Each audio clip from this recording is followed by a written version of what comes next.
Walaupun sampai hari ini saya merasa bahwa Gus Dur tidak pernah melakukan apa yang telah dituduhkan oleh MPR sebagai dasar menjatuhkan beliau menjadi seorang presiden. Dari hasil pencabutan TAP MPR ini, apakah ini sangat berpengaruh untuk memulihkan nama baik Gus Dur? Bukan dari pencabutan TAP MPR ini justru harus ada kelanjutannya. Bagaimana caranya memulihkan nama baik beliau gitu ya.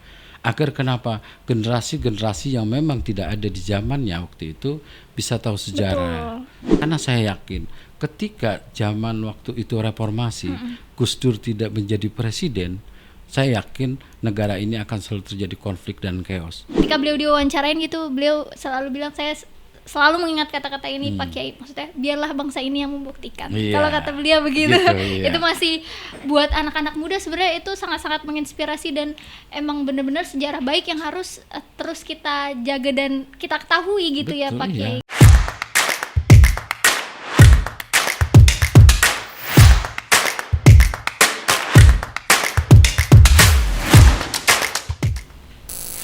Assalamualaikum warahmatullahi wabarakatuh. Halo Sobat Brapo dimanapun berada, selamat datang kembali di Beranda Podcast. Oke Sobat Brapo, di podcast kita kali ini kita mau membahas dan juga berdiskusi.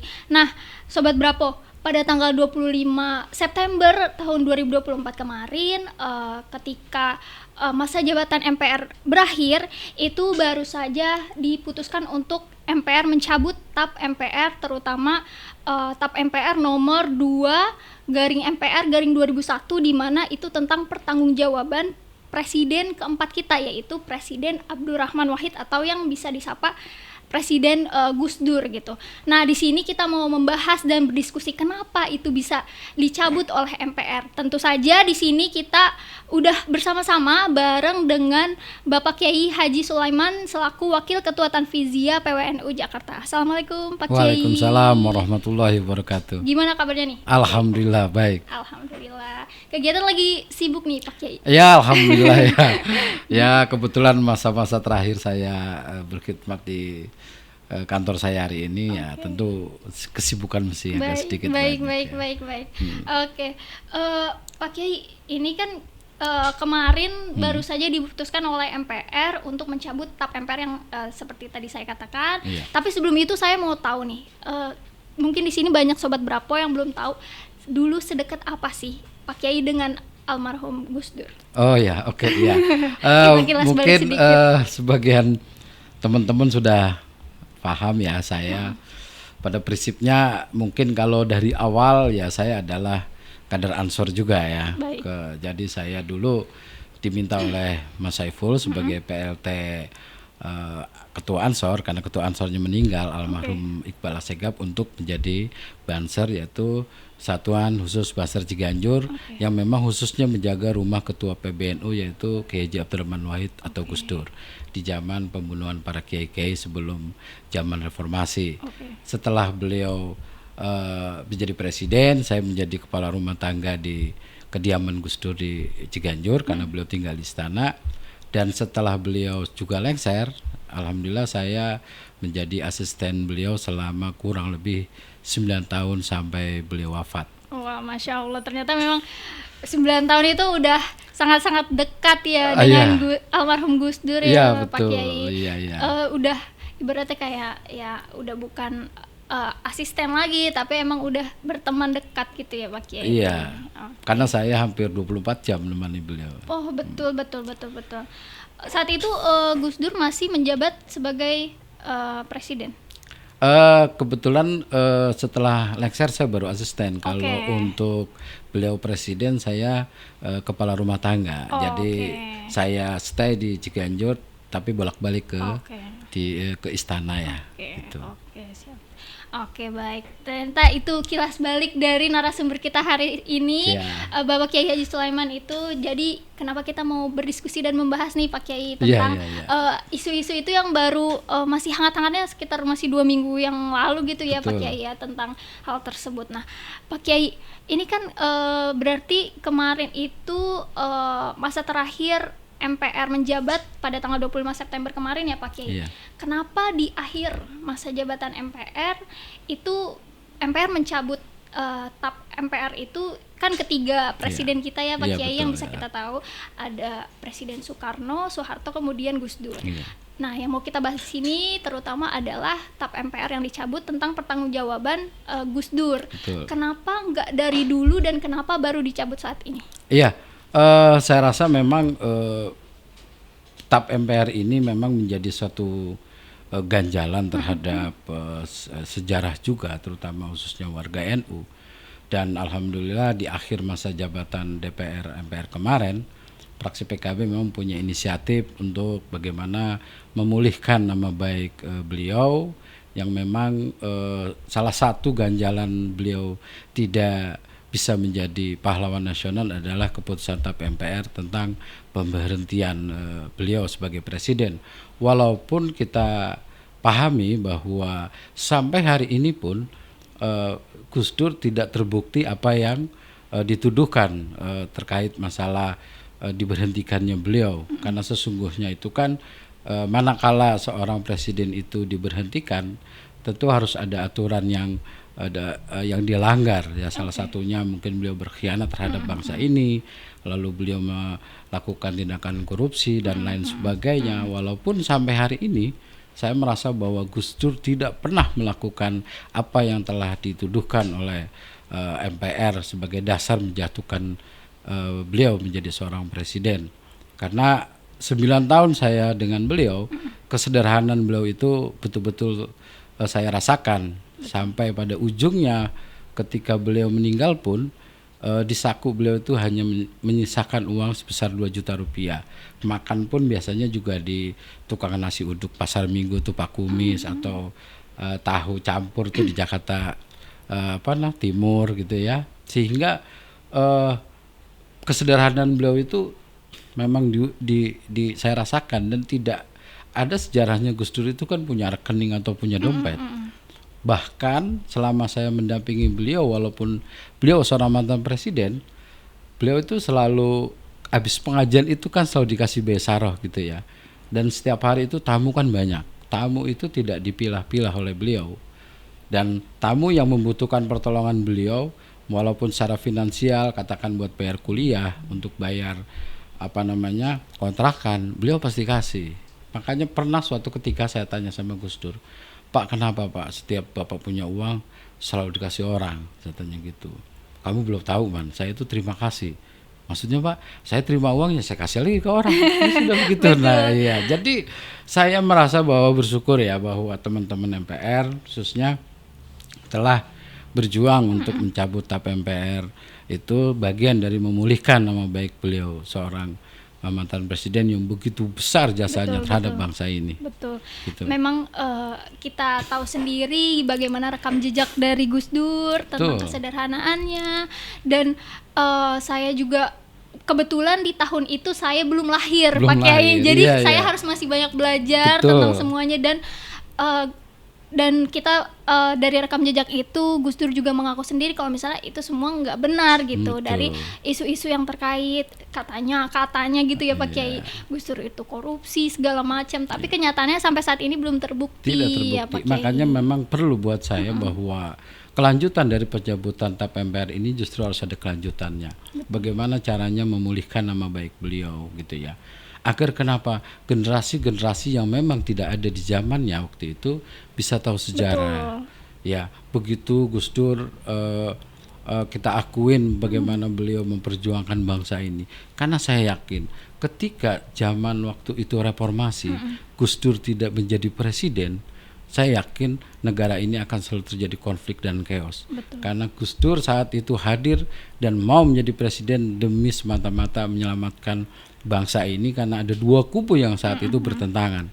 Dan Gus Dur juga berkeliling dunia itu untuk meyakinkan kepada negara bahwa negara kesatuan Republik Indonesia itu memang tetap ada. Nah itulah barangkali yang mungkin generasi-generasi zaman itu tidak ada. Mungkin ketika beliau jadi presiden pun juga banyak karya atau apa yang telah diperjuangkan seperti pesantren contoh ya. Karena ketika Gus Dur hadir, bahwa kaum pesantren ini diangkat betul oleh beliau, sampai pada hari ini itu ada Hari Santri Nasional ya. Bagaimana kaum santri juga bisa menjadi pemimpin kelak di masa depan gitu ya.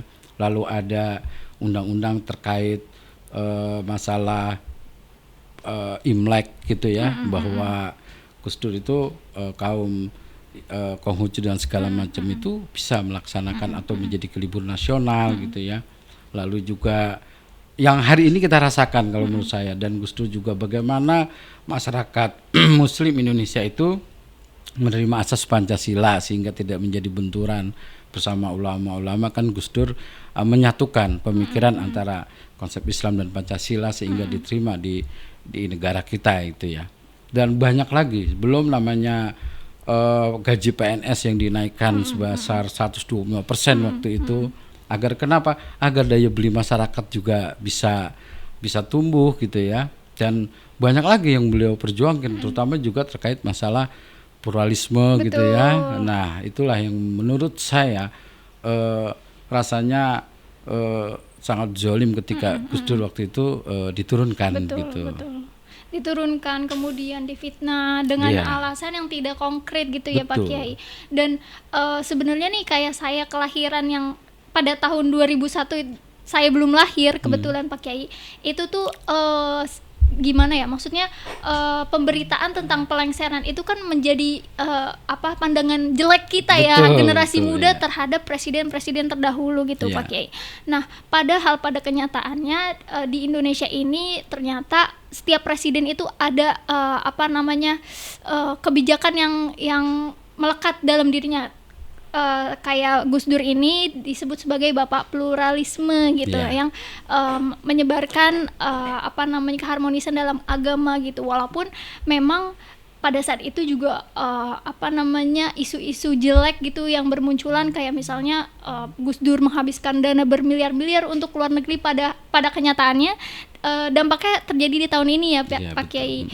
Dampaknya terjadi di tahun ini karena memang kita Indonesia terkenal karena keharmonisan agamanya sampai sekarang gitu Pak Kiai. Jadi perlu juga ketahui bahwa ketika masa waktu itu demo-demonya menurunkan Gus Dur, saya kebetulan diminta oleh keluarga, bagaimana saya diminta untuk menemani beliau di istana juga, karena situasinya kan memang waktu itu sangat mencekam ya.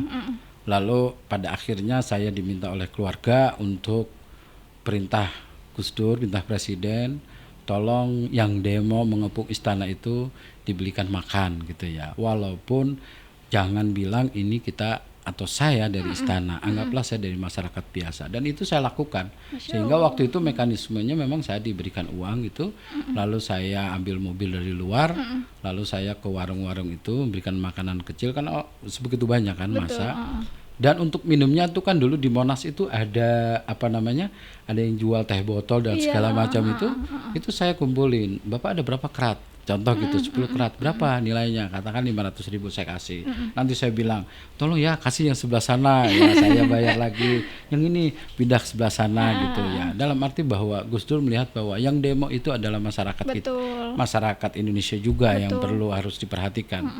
Makanya ketika waktu itu para kiai berkumpul di pesantren Asidikiyah untuk menunggu apa sih perintah Gus Dur, karena masa yang mendukung Gus Dur pun sudah banyak. Ada pasukan berani mati segala ya, yang sudah dari Jawa Timur dan sekitarnya itu juga sudah masuk ke Jakarta. Akhirnya Gus Dur mengeluarkan satu ayat, mungkin saya agak lupa, intinya bahwa Gus Dur menyampaikan, saya tidak akan mempertahankan jabatan saya tapi mengorbankan darah rakyat Indonesia. Buat apa sih jabatan presiden itu gitu. Sehingga dia tidak berusaha untuk mempertahankan jabatan itu, dan diajak kompromi dengan para politik-politik yang memang menjatuhkan dia pun beliau tidak mau. Mungkin dia merasa bahwa bilang waktu itu ke saya ketika bicara sejarah itu nggak apa-apa man, itu buat sejarah, dia bilang. saya maafin orang-orang yang menjatuhkan saya, tapi dilupain jangan. Kelak sejarah yang akan membuktikan. Betul. Ada itu pakai di suatu media gitu ya. Gitu ya. Saya sampai lihat gitu benar-benar bagaimana kesederhanaan beliau, Betul. bagaimana keikhlasan beliau dalam memaafkan gitu. Beliau memang ngomong maaf sih udah gitu, tapi lupa belum. Walaupun begitu, walaupun banyak di mana posisi dia beliau sedang terdesak gitu ya, tapi beliau masih memikirkan rakyat ya, Pak Kiai ya. Itu hal yang sering ya, apalagi ketika saya waktu itu ikut beliau ya. Karena beliau bilang sama saya, "Man, tamu siapapun itu jangan kamu halang-halangi." Ya. Mau itu menteri, mau itu pejabat, mau itu dubes, mau jin, mau setan, suruh masuk aja. Baik. Jadi ada suatu cerita ketika dulu ada seorang petani ya ke kantor mengundang, "Gus, anak saya mau sunatan. Saya nazar kalau nanti Gus Dur kalau sunatan Gus Dur harus datang kan, anak saya satu-satunya." Ya, saya dipanggil Gus Dur, "Man, tolong catat agendanya, di mana alamatnya." Oke, waktu saya minta nomor telepon, petani itu nggak ngasih karena nggak punya ya. Dalam pikiran saya paling Gus Dur nggak datang karena saya lihat jadwal saat itu Gus Dur harusnya itu pertemuan alim ulama NU dan PKB waktu itu di Hotel Kartika Chandra. Jadi berbarengan acara itu. Saya melihat bahwa ini kan perkumpulan para kiai se-Indonesia udah berkumpul. Nah, sehari sebelumnya beliau tanya sama saya, "Besok acara apa, Man?" gitu kan.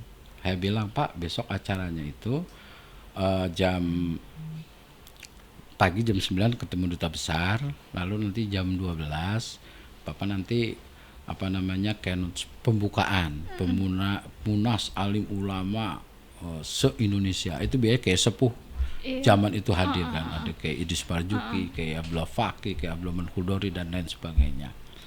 Lalu kata Gus Dur, "Apalagi?" "Ya malamnya nanti ada makan bareng gitu ya setelah pembukaan." "Terus acara apa lagi?" "Itu Pak, sunatan." Saya bilang, "Jauh Pak, di Pasuruan, alamatnya juga nomor teleponnya nggak ada." "Ya udah kita ke situ aja." "Loh, nanti acara pembukaan gimana Pak?" Saya bilang gitu kan. "Udah bilang aja undur." Oh gitu. Waktu itu saya dapat komplain memang dari PKB. Kenapa? Karena undangan para tokoh, menteri pun, kiai-kiai itu udah confirm kan. Tapi karena Gus Dur melihat bahwa ada yang lebih penting menurut dia, akhirnya kita ke sana ke Pasuruan. Akhirnya seluruh petinggi-petinggi PKB Jawa Timur yang udah di Jakarta ikut Gus Dur tuh.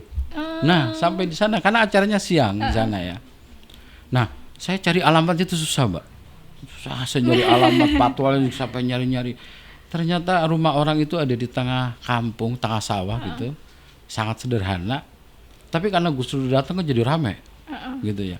Dan acaranya cuma ya biasalah doa, tanya sebentar. Habis itu Gus Dur pulang. Saya yakin para yang ikut Gus Dur tuh pengurus PKB ataupun Bupati Pasuruan waktu itu pada kondangan lah itu ya ke orang itu. Nah, saya pikir itu barangkali yang harus ditiru. Mungkin zaman itu belum ada media sosial. Betul. Ya. Andai kan ada media sosial, saya rasa itu akan menjadi betul-betul kita menarik. Dan itu bukan satu yang kayak begitu. Gus Dur akan selalu hadir siapapun yang mengundang. Seperti kayak ketua NU Jakarta Barat Agus Salim itu pernah Gus Dur dia menikah di kampung gitu, ya Gus Dur datang gitu ya. Jadi dia tidak pilih-pilih undangan. Betul. Buat dia bahwa menghargai orang itu harus betul beliau lakukan gitu ya. Beliau padahal masih ada acara yang lebih penting, tapi rakyat ternyata lebih penting dari semua itu ya Pak Kiai. Ya. Oke. Pak Kiai, tapi berarti kan Pak Kiai sebagai asisten setelah Gus Dur tidak menjadi presiden gitu ya. Nah, setelah itu apakah Gus Dur masih ada masih ada usahanya untuk ketetapan ini yang ditetapkan MPR waktu itu? Maksudnya masih ada masih mengungkit-ungkit atau masih mengusahakan ini semua supaya tidak terjadi, atau sudah mengikhlaskannya? Bagaimana tuh Pak Kiai? Iya. Jadi setelah beliau keluar dari istana itu, beliau bilang bahwa rumahnya dibuka seolah-olah menjadi istana rakyat lah ya. Okay. Siapapun boleh mengadu. Jadi waktu itu banyak sekali orang yang kita tolong. Seperti umpamanya ada orang merasa haknya ini dijolimi sebidang tanah yang tidak begitu luas. Waktu itu daerah Jawa Tengah kalau tidak salah. Maka Gus Dur akan membuat surat di belangko surat beliau. Belangko surat beliau itu kan resmi seorang mantan presiden. Itu surat itu dikirim ke presiden, ke menteri terkait ya, gubernur, bupati. Padahal kalau saya melihat luas tanah itu mungkin kalau kita hitung meter paling 100 meter gitu ya. Tapi ketika Gus Dur merasa orang ini memang haknya betul-betul dirampas, maka Gus Dur membelanya sampai segitunya kalau menurut saya. Belum terkait malah undangan-undangan di forum internasional itu setelah beliau tidak menjadi presiden pun sangat banyak ya. Dan biasanya Gus Dur di luar negeri itu kan lebih terkenal namanya Mr. Wahid gitu ya. Dan biasanya saya cuma berdua, sehingga manakala ketika Gus Dur sudah lengser, Gus Dur tidak berpikir untuk kembali lagi menjadi seorang presiden atau menggugat ketetapan MPR itu. Gus Dur tetap memperjuangkan cita-cita beliau bagaimana memanusiakan manusia gitu ya. Memang kita tidak ada peribahasanya itu memang kita tidak saudara seiman, tapi kita saudara dalam kemanusiaan.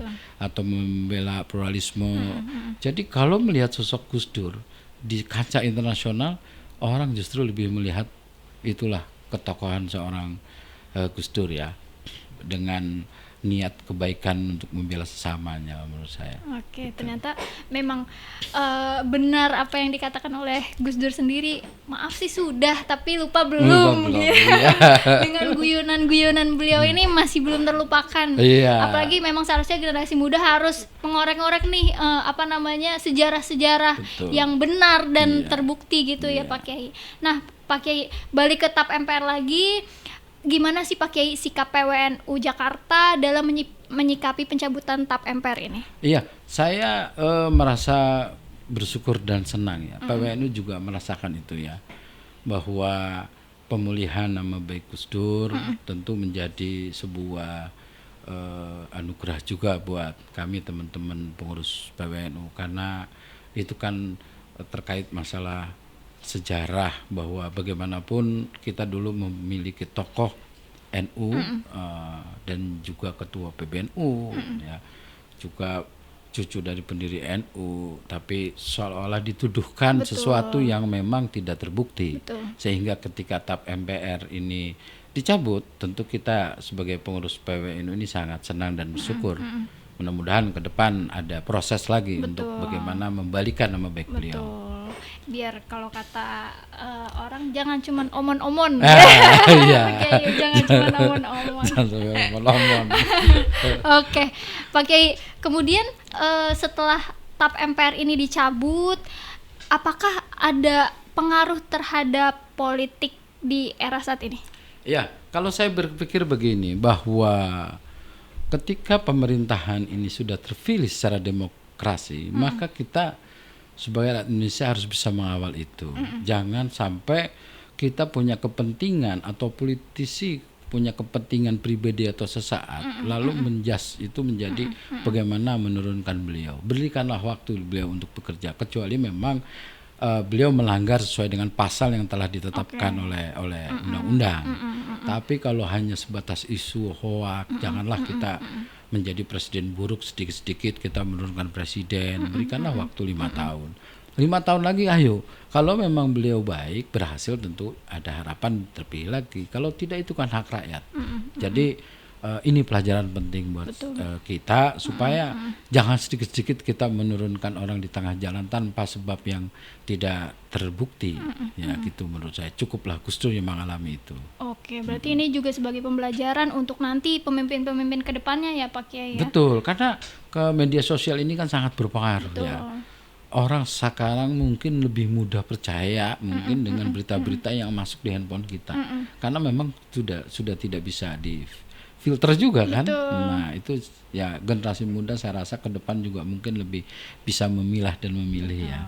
Betul, apalagi ya memang walaupun masih banyak berita-berita hoax yang emang harusnya kita saring dulu sebelum kita terima berita itu ya Pak Kiai. Nah Pak Kiai, berarti pas waktu itu kan kalau saya belajar dari sejarah nih ya Pak Kiai, koreksi juga kalau misalnya saya salah, itu pada saat waktu dilengserkannya Gus Dur itu Gus Dur pun nggak ada di saat itu ya Pak Kiai. Maksudnya Gus Dur dilengserkan kemudian langsung naik wakil presidennya sebagai presiden. Di situ pun Gus Dur tidak berada di saat itu gitu. Kalau saya melihat dari berita gitu. Iya. Jadi memang ketika pada akhirnya Gus Dur menyatakan bahwa saya akan meninggalkan istana gitu ya. Jadi memang situasinya saya waktu itu ada di dalam istana ya. Memang sangat mencekam begitu. Walaupun ada beberapa sahabat beliau waktu itu seperti Pak Luhut dan Presiden kita sekarang Prabowo untuk membela beliau. Bahasanya menjaga beliau supaya beliau jangan sampai disakiti secara fisik begitu. Namun beliau memerintahkan ke sahabatnya beliau, salah satu menterinya Pak Luhut, untuk supaya minta surat keluar saya dari istana ke kelurahan di kelurahan Gambir ya di situ ya. Jadi tidak menyangka bahwa Gus Dur cepat itu memutuskan, karena ya Gus Dur beralasan itu tadi, jangan sampai ada pertumpahan darah sama anak bangsa gitu. Dan akhirnya karena memang waktu itu beliau juga memang dalam proses harus menjalankan general check up kebetulan di Amerika, akhirnya beliau memang pergi ke Amerika. Sebelumnya kan ketemu pendukungnya dulu gitu ya. Kira-kira di sana sekitar seminggu atau 10 hari lalu terjadilah proses sidang istimewa itu. Dan disitulah saya juga pada akhirnya diminta untuk mengepak barang-barang beliau di istana selama 1 minggu kurang lebih, karena beliau tinggal di istana. Presiden yang tinggal di istana itu kan hanya Bung Karno dan Gus Dur. Selebihnya kan nggak berani tinggal di istana gitu ya. Memang ya kebesaran hati beliau lah ya, yang pada akhirnya ya beliau memang harus pulang setelah itu ke Ciganjur setelah dari Amerika itu. Baru dari saat itu Pak Kiai menjadi asistennya ketika beliau sudah tidak menjadi presiden lagi. Iya, karena kan dulu kalau di istana itu paling kita sebatas, teman saya juga namanya Munib, memakaikan baju lah gitu, membantu beliau. Setelah itu kan kita berikan ke ajudan. Ya, karena kita tidak terlihat secara langsung gitu ya. Kecuali beliau udah masuk kamar tuh baru itu. Pas beliau lengser baru saya yang pegang langsung. Berarti memang beliau dengan kesederhanaan hatinya juga. Kalau misalnya waktu beliau masih hidup, ketika beliau diwawancarain gitu, beliau selalu bilang, saya selalu mengingat kata-kata ini Pak Kiai, maksudnya biarlah bangsa ini yang membuktikan. Kalau kata beliau begitu, itu masih buat anak-anak muda sebenarnya itu sangat-sangat menginspirasi, dan emang benar-benar sejarah baik yang harus terus kita jaga dan kita ketahui gitu. Betul, ya Pak Kiai, karena sedangkan sejarah-sejarah yang gak baiknya itu emang harusnya kita tahu faktanya itu nggak benar gitu ya Pak Kiai. Nah Pak Kiai, menurut Pak Kiai dari hasil pencabutan TAP MPR ini, apakah ini sangat berpengaruh untuk memulihkan nama baik Gus Dur? Iya, saya pikir ini kan awal dari sesuatu yang harus kita kerjakan lebih lanjut ya. Bagaimana kita membuka sejarah sebenarnya terhadap peristiwa itu agar generasi-generasi selanjutnya bisa memahami peristiwa tersebut gitu ya. Dan tentu setelah TAP MPR ini dikeluarkan pasti harus ada kelanjutan. Betul. Bagaimana dengan apa yang dia telah perbuat untuk bangsa ini, tentu sangat layak manakala kita atau negara memberikan gelar pahlawan nasional buat beliau. Di samping itu memulihkan nama baik beliau juga bagian dari kita juga memberikan rasa penghormatan juga buat beliau dan keluarganya gitu ya, sehingga tidak terbebani dengan sejarah yang seolah-olah beliau melakukan kesalahan yang dituduhkan yang tanpa terbukti gitu ya. Nah Pak Kiai, terus kan kemarin kan kita ketahui kalau misalnya memang terakhir MPR menjabat itu kan pada tanggal kemarin tuh 25 September ya Pak Kiai. Nah itu kan pada saat itu TAP MPR tersebut dicabut. Kemudian bagaimana menurut Pak Kiai pemerintah ini harusnya menindaklanjuti TAP MPR yang dicabut gitu? Karena kan di situ kebetulan ada diundang juga dari istri Gus Dur ya, Iya, Ibu Sinta, Nyai Bu Sinta, Sinta. betul. Nah, Nyai Sinta sendiri bilang kalau misalnya ini tuh jangan setengah hati gitu, harus ditindaklanjuti. Nah, menurut Kiai gimana? Iya, ya itu. Saya pikir ya negara harus segera memulihkan nama baik beliau, baik itu mungkin dalam bentuk diskusi-diskusi Betul. atau buku-buku atau memang menganugerahkan beliau menjadi pahlawan nasional, karena itu eh, kelanjutan dari apa namanya TAP MPR tersebut gitu ya. Jadi tidak hanya sebatas TAP MPR ini dicabut, namun tidak ada upaya untuk Betul. bagaimana memberikan sejarah yang sebenarnya Betul. kepada masyarakat, khususnya generasi-generasi yang tidak ada di zamannya kan gitu. Sehingga barangkali itu tugas pemerintah lah ya, untuk mencoba menindaklanjuti lah. Harapan itu kan datang dari keluarga beliau, tentu pemerintah harus pertimbangkan. Gitu. Iya, karena kan memang TAP MPR tersebut sudah dicabut, banyak mungkin orang yang mengetahui, tapi banyak juga anak muda yang masih belum mengetahuinya gitu, Pak Kiai. Apalagi jika apa namanya isu-isu yang tidak benar itu ada di buku sejarah pelajaran anak-anak gitu ya kan, itu kan yang menjadi memicu ini sebenarnya udah ditindaklanjuti apa belum gitu ya Pak Kiai ya. Jadi harus dibuka semua. Betul. Gitu. Apa sih yang dituduhkan oleh Gus Dur, lalu terus prosesnya gimana sih gitu. Sampai pada akhirnya kejaksaan juga tidak bisa membuktikan, kan itu juga harus jelas. Jadi jangan sejarah itu jangan dipotong-potong. Belilah sejarah seutuhnya gitu menurut saya. Karena dulu juga Gus Dur juga sangat concern juga kan untuk pada generasi zamannya beliau tuh kan seringlah saya bikin surat rekomendasi teman-teman yang mau kuliah di luar negeri gitu ya. Karena harapannya Gus Dur sangat concern kepada generasi ini supaya betul-betul tumbuh menjadi calon pemimpin nanti kan gitu. Iya betul. Jadi memang benar-benar pemerintah nih jangan, kalau katanya Sinta benar, jangan setengah hati, tapi harus penuh hati. Bagaimana tindak lanjutnya terhadap generasi muda yang harus melek sejarah terhadap terhadap sejarah Gus Dur yang baik gitu, bukan yang tidak jelas kebenarannya.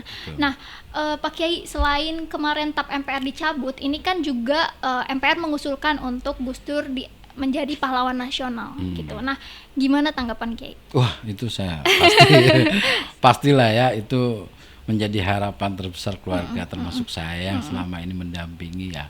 Karena saya tahu persis ya bagaimana beliau gitu, kesederhanaan, jiwa menolong sesamanya. Betul. Itu rasanya mungkin tidak ada lah ya untuk beberapa dekade ini mencari sosok seperti beliau gitu ya. Agak sulit menurut saya. Beliau itu humoris dan ya pintar kan beliau sebenarnya. Banyak itu orang-orang pada nanya, kenapa sih Gus Dur kalau lagi seminar Gus Dur tidur, tapi ketika giliran beliau kok Gus Dur justru lebih pintar mengupas isi buku itu. Itu kenapa tuh Pak Kiai? Saya juga bingung nih. Saya pernah tanya, Pak, itu Bapak kan kalau lagi seminar Bapak itu tidur gitu. Karena pas waktunya kan saya bangunin, Pak. Gitu, Pak. Iya, Bapak giliran ini gitu ya. Kiai. Tapi apa yang beliau sampaikan itu ternyata melebihi narasumber yang lain. Sehingga saya tanya, itu punya ilmu apa Pak? Begitu kan. Itu kalau saya lagi sedang bercanda gitu, kata Gus Dur. Gini man, saya ini dari muda itu suka baca. Buku siapa yang saya nggak baca? Kalau kamu ngerti bidang politik, yang pasti kamu nggak ngerti bidang ekonomi. Jadi saya bisa ukur lah pemikiran orang, nggak jauh dari itu aja. Ya saya kan tinggal cari referensi dari khasanah keilmuan dia untuk mengkritik isi buku itu kan gitu ya. Oh gitu ya. Dan pernah juga Gus Dur itu, karena beliau juga seolah-olah tidak mau diukur gitu ya sama bangsa lain. Jadi waktu saya ada kunjungan ke Cina, kebetulan diajak oleh seorang suhu besar gitu yang punya jamaahnya seluruh dunia pengusaha. Saya seminggu di sana. Di akhir pertemuan saya disampaikan, namanya Master Cingkung, Pak, tolong nanti sampaikan Gus Dur, karena dia nggak berani nyampein Gus Dur. Apa Mbak? kebetulan juru bicaranya cewek itu cewek. Besok mau ada MOU. Gus Dur ini akan dibantu. Mau dibantu apa aja Pak? Karena ini jamaah Master Cingkung, pengusaha-pengusaha seluruh dunia udah hadir dari Australia, Eropa, wah segala macam. Tinggal Gus Dur mau nyebut bangunan kah? Mungkin buat pondoknya atau mungkin tanah atau pokoknya siap dibantu. Itu harapan besar saya. Ini kayaknya Ciganjur belum dibangun gitu kan. Akhirnya oke, ntar saya sampein. Habis makan kan saya ngomong, Pak, nanti kita ada dinner gitu. Oh iya, jam berapa? Ya jam sekian gitu. Terus tadi ada utusan Cingkung menyampaikan, Pak, nah ini besok kan ada MOU, Bapak harus tanda tangan. MOU apa? Bapak akan disumbang Pak nih, saya bilang. Bangun aja pondok Pak ini Ciganjur, kan masih tanah kosong sampai hari ini. Oh gitu, iya. Bilang aja saya minta jaket. Soalnya kan udah musim salju tuh. Saya minta jaket dingin ini. Oh iya Pak. Tapi yang itu gimana Pak? Gak usah man, duit saya kan banyak Pak. Ayo cuma bantuan orang. Waduh sebetulnya sejak saat itu ya. Dan ketika saya sampaikan, Mbak mohon maaf, ini Gus Dur tadi minta jaket. Kan jaket udah siapin Pak, kan dari Jakarta kita udah ukur. Ini saya mau serahin, nah gitu. Maksudnya yang itunya Pak MOU ya, karena ini tinggal kita ketik. Iya. Kata Gus Dur nggak usah, gitu. Gus Dur nggak mau. Loh sayang banget Pak, ini kita ke Cina Pak ini hanya sebatas mau ini kan gitu ya. Tapi Gus Dur malah nggak mau. Ya itulah Gus Dur Mbak. Nanti silakan aja ngomong langsung. Nggak usah lah, saya percaya Pak Sulaiman. Ntar kalau saya nanya kan sungkan ya gitu ya. Akhirnya terjadilah pertemuan dinner itu. Nah di situ kan biasalah orang lihat Gus Dur kagum pada diem. Gus Dur kan biasa mencairkan suasana itu kan memang keahlian Gus Dur. Banyak guyonnya. Mister bahasa Inggris. Walaupun akhirnya saya bertanya, ceritanya apa sih Pak gitu. Saya tadi cerita aja man. Bapak-bapak saya mau cerita dulu ini. Oh iya Mister Wahid itu. Kenapa?